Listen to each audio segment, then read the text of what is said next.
Quaid Azam medical college Bahawalpur سے ڈاکٹری کی ڈگری حاصل کرنے والے یہ دونوں میاں بیوی ہمدردی خلق کے جذبے سے لبریز تھے۔ مزاجن بہت ملنسار، اونچا کسی سے نہیں بولنا، دھیمے مزاج کے بولنے والے اور مسکراہٹ کے ساتھ ہمیشہ خندہ پیشانی سے پیش آنے والے تھے۔ جب بھی میرے پاس انہوں نے آنا، 2-3 دفعہ میرے پاس یہ 1.5-2 مہینے میں آئے، یا میری ان کی بیعت السلام میں ملاقات ہونے، یا ہمارے حلقے کی جو نئی مسجد بنی ہے وہاں انہوں نے اپنی بہن کے گھر آیا ہونا تو وہاں جمعہ پڑھنا، اور ہمیشہ ہی وہ پریشانی ان کے چہرے پہ کبھی بھی نہیں دیکھی، ہنستے ہوئے۔ نورین کی صفتیں اور خوبیاں میرے ہاں میں الفاظ میں بیان نہیں کی جا سکتی۔ جو اگر ہم شروع سے دیکھیں اپنے بچپن سے لے کے آج تک، ہمیشہ تھوڑی سی جب سے ہوش سنبھالی سب کے ساتھ ہمدرد۔ اگر کسی کو کوئی مسئلہ ہے، کوئی پریشانی ہے، اس کے ساتھ بیٹھ کے شیئر کرنا، اس کے ساتھ باتیں کرنا، اس کی ٹینشن کو دور کرنا، اس کے بعد سوچنے کے بعد پھر دوبارہ اس کو حل بتانا، کبھی نہیں ہم بھول سکتے، ان دونوں کو نہیں کبھی بھول سکتے۔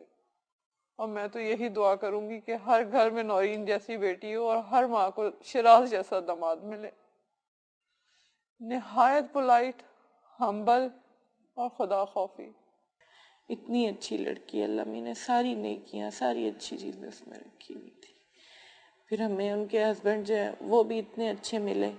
کہ میرے سے بالکل بہنوں کی طرح سلوک کرنا، اتنی عزت دینا کہ انسان جیسے بہت اپنوں کو ساتھ ایسے کرتا ہے ویسے وہ عزت دیتے تھے، پیار دیتے تھے، خیال کرتے تھے۔ ڈاکٹر شیراز کو ان کے ہسپتال میں ایک احمدیت مخالف مذہبی جنونی ڈاکٹر بھی ہراساں کرتا رہتا تھا۔ اور وہ ڈی اے جی یہ کہہ رہے تھے کہ جی آپ احمدی لوگ ہیں، آپ کو تھریڈز ملتی ہیں، ہمیں بھی پریشانی اس چیز کی ہے، تو آپ بتائیں کوئی اس طرح کی اطلاعات آپ ہوں۔ تو نذیر نے بتایا کہ جی ڈاکٹر صاحب بتایا کرتے تھے 1 سال سے تقریباً ان کو یہ تھریڈز تھے، اور پھر جب وہاں پہ احباب جماعت سے بات ہوئی تو کچھ لوگ تنظیمی چندہ ان کے پاس لینے گئے ڈاکٹر شیراز کے پاس، خدا ملحمدیہ والے، 3 دن پہلے کی بات ہے، تب بھی انہوں نے ذکر کیا جو وہاں پہ ناظم مال تھے غالباً جو لینے گیا چندہ، کہ مجھے اس ڈاکٹر سے جو اب آیا میرا قریب اینتھیسیا کا یہ اسپیشلسٹ ہے،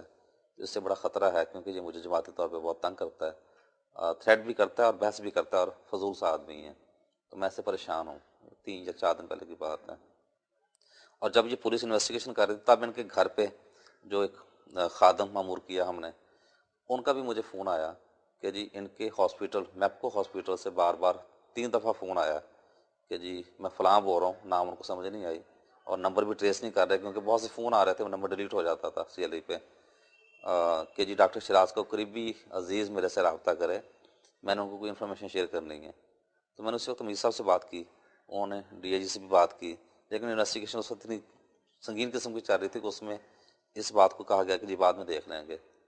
لیکن ایسا ایسا یہ اس کے لنکس اس طرح ملنے شروع ہوئے، ایک تو وہ جو ہمارے جماعت کے صاحب گئے ان کی خبر، پھر یہ ٹیلی فون کا رابطہ، پھر یہ اوپنلی بات یہ بھی آ گئی اور جگہوں سے کہ ان کو واقعی بہت سے تھریٹس اس ڈاکٹر کی طرف سے اور بہت سے اور جو جگہوں سے ملنے شروع ہوئے تھے۔ تو اس وقت DIG صاحب یہی کہہ رہے تھے کہ یہ مذہبی ہی بیس پہ یہ سارا کچھ ہوا ہے۔ ان شہداء کے جنازے مرکز احمدیت ربوہ میں لائے گئے۔ خوں شہیدان امت کا ہے کم نظر، رائے گاں کب گیا تھا کہ اب نماز جنازہ میں ربوہ اور پاکستان کے تمام شہروں سے ہزاروں احمدی عقیدت مندوں نے شرکت کی۔ خوں شہیدان امت کا ہے کم نظر،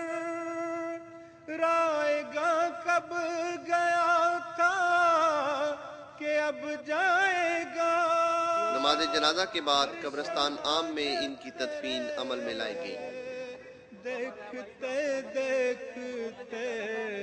پھول پھل آئے گی، پھول پھل جائے گی ہر شہادت تیرے، دیکھتے دیکھتے پھول پھل آئے گی، پھول ان پھل شہداء کے جنازوں کے ساتھ ڈاکٹر محمد اسلم جہانگیری کا جنازہ بھی شامل تھا جو 15 مارچ کو اپنے مولائے حقیقی سے جا ملے۔ ڈاکٹر شیراز نے اپنے پسماندگان میں والدین، ایک بھائی اور 2 بہنیں چھوڑی ہیں۔ اس طرح ڈاکٹر نورین نے اپنے پیچھے والدین کے علاوہ 2 بھائی اور 1 بہن چھوڑی ہے۔ انسانیت کی خدمت کرنے والے کئی خوبیوں سے مزین ان میاں بیوی کی یہ المناک شہادت آخر کس کی سازش کا نتیجہ ہے؟